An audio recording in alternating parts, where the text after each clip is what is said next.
दादर स्टेशनवरून खरं तर गिरीश आपण पाहिलं अतिशय धक्कादायक आणि संतापजनक ही दृश्य होती।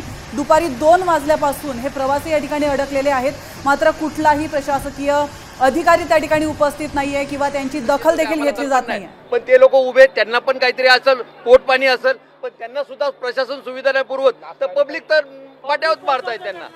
पण सकाळपासून इतके तास उभे राहिल्यानंतर कोणी प्रशासनाचा माणूस या ठिकाणी दाखल झाला पोलीसवाला दिसतो का?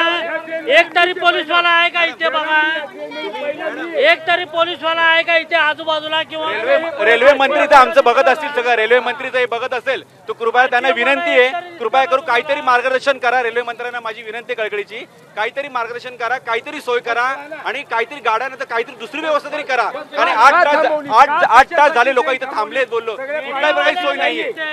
गाडी चालू करा अशी विनंती करतो, किंवा स्पेशल ट्रेन चालू करा किंवा स्पेशल मेल चालू करा। थोडी पुढे गेली तरी चालेल।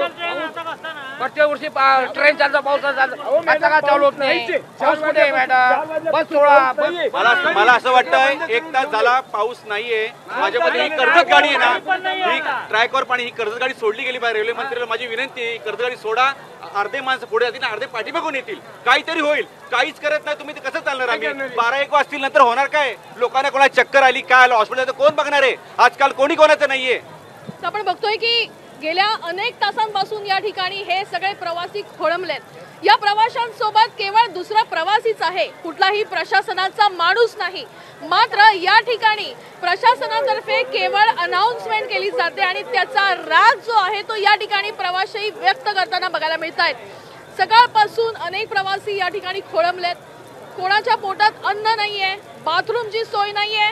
उद्या जर काही झालं तर त्याला जबाबदार कोण? प्रशासन ही जबाबदारी घेईल का, असा प्रश्न देखील या निमित्तानं उपस्थित होतोय। कॅमेरा पर्सन विक्रमसह वैदेही काणेकर, साम टीव्ही न्यूज, मुंबई।